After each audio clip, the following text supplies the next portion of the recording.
This is the Dollemore Daily, and I'm Jesse Dollemore. Today's video is brought to you by RexMD.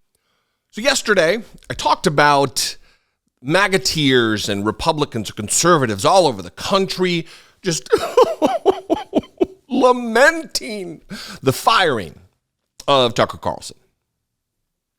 It was expected. I think everybody who had their head on straight would understand that the loss of Tucker Carlson, the white nationalist mouthpiece, would be a devastating blow to propaganda operations all across the country in the conservative world. I guess I was going to say what wasn't expected, but it's absolutely expected, is that the feeling of loss, lamenting his passing as a public figure in the media world, was also felt by Russia. Yesterday, Sergei Lavrov, the Russian foreign minister, their version of the Secretary of State, gave a little talk, and I'm going to play a clip of it. But first, let me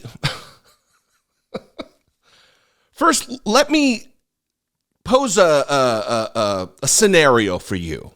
Imagine if Piers Morgan were fired. I don't know any media figures in Russia, so we'll just use Great Britain. If Piers Morgan got fired by whatever dopey show he's on, and Anthony Blinken were to take to the podium and talk about what a loss it was for free speech, that's the talk track for Sergei Lavrov.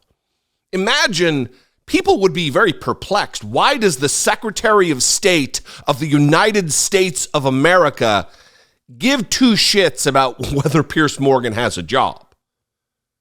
But that's the scenario we're faced with now, that the foreign minister of Russia, a human rights violating monster, why does he care that their mouthpiece, because that's what he is, Tucker Carlson, doesn't have a job anymore?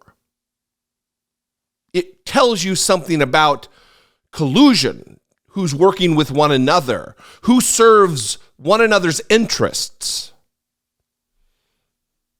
It's a remarkable clip. Before we get to it, also, I got a gem here from Marjorie Taylor Greene. Before we get to that, a word from today's sponsor, RexMD. As men, we tend to put duct tape on problems instead of dealing with them. Why not confront common issues before they become bigger than they really are? If you've ever felt unable to rise to the occasion, for instance, don't despair. There is an easy, fast solution, RexMD.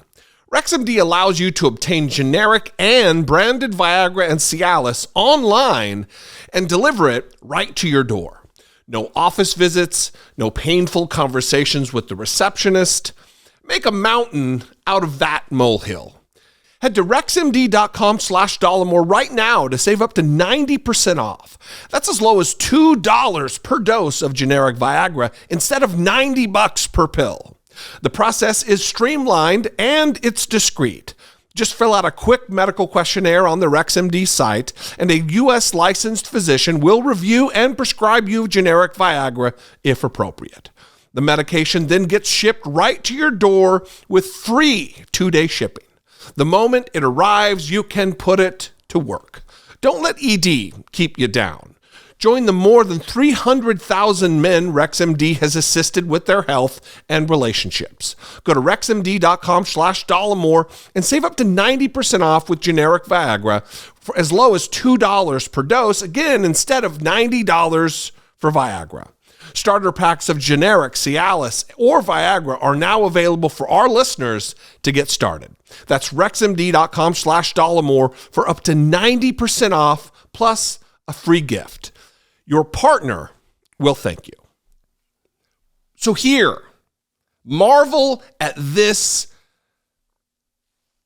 unbelievable. I mean, even this is something that goes beyond what you would expect. But, this is 2023. This is the world we live in, where the Republican Party that claims to have bested the Soviet Union is now cozied up to Vladimir Putin, a former KGB agent. Watch this from, again, their version of the Secretary of State. They have nothing to do, he said, with American so-called democratic views of freedom of speech. Of course, there's the First Amendment to the United States Constitution, apparently means nothing in practice. And perhaps it would be useful to consider how things are with freedom of speech in the United States. I've heard that Tucker Carlson has left Fox News. It's a curious news. What is this related to? One can only guess, but clearly, the wealth of views in the American information space has suffered as a result. Mr. Kirby. Yeah, ask me if I'm going to sit here and take lessons and be talked down to about the First Amendment and free speech from the foreign minister of Russia. People are being imprisoned for protesting the war in Ukraine. Russian citizens. So you can shut your mouth, save it, you clown. But let's address what dumb Sergei Lavrov, his lack of understanding of our First Amendment and freedom of speech protected by the Constitution. When he says, of course, the First Amendment to the United States Constitution apparently means nothing in practice. And perhaps it would be useful to consider how things are with freedom of speech in the United States now that Tucker Carlson has left Fox News. I guess I should just read what the First Amendment is, that Congress shall make no law abridging the freedom of speech.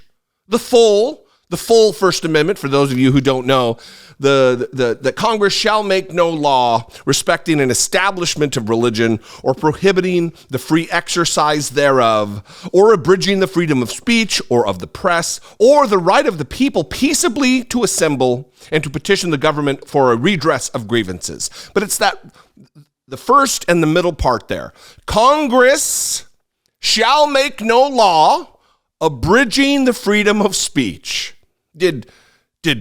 Wait a minute, did Congress make a law that I'm unaware of, Sergei Lavrov, firing Tucker Carlson? You see, in America, we don't own news outlets like Fox News or CNN or MSNBC. There are public broadcasting services that are partially funded with public dollars, but they have editorial control and independence. There is no RT or Sputnik in the United States. I mean, the closest to it would be military broadcast networks or maybe Voice of America, maybe. But nothing like they have in Russia. So one, shut your mouth. Two, educate yourself before you open your flapping gums, you moron. Speaking of morons who should know better, who are citizens of the United States, Marjorie Taylor Greene. She tweeted this banger: "The First Amendment is gone. The unholy union of government and big tech created censorship which destroyed free speech. Fox News firing Tucker Carlson and editors not allowing negative Democrat news stories because it would reveal the truth means there is no longer a free press. One day people will say, why didn't anyone say anything or try to stop it? Sadly, they won't know how many tried, but they will know how many didn't." Oh, how profound, the profundity from Marjorie Taylor Greene. Again, shut your mouth. Congress shall make no law abridging freedom of speech. But listen, this is so frustrating. How can we expect these idiots to have any fulsome understanding of the Second Amendment? They act like they have a stranglehold on what the Second Amendment is when they so fundamentally, publicly don't understand the First Amendment. Congress didn't make a law. The government is not abridging anyone's free speech. A publicly held but private corporation, not a public entity, it decided to part ways with an employee. But leave it to Sergei Lavrov and Marjorie Taylor Greene, another puppet, stooge, idiot, to have a fundamental lack of understanding, ignorance about the matter. Puppets, everyone. What do you think? I'd love to know. You can call, leave me a brief voicemail, 714, unless Congress, of course, in the meantime, passes a law to abridge your ability to call and leave me a voicemail. 714-576-4054. Of course, you can email me daily@dollemore.com. I would absolutely love to hear from you. Follow me on social media while you still have the freedom of speech. I'm at Dollemore on Twitter, Instagram, and TikTok. And if you'd like to use some of your speech to help promote, help to produce my work here, click the join button below, become a channel member for $1.99 a month, or go over to patreon.com/IDoubtItPodcast. All of your free speech dollars will be used to increase the growth of this operation. I'm running out of steam on the joke, so as you can tell. Anyway, I love you guys. I appreciate you very much. I'll see you next time. Until I do, be genuine. Take care of one another.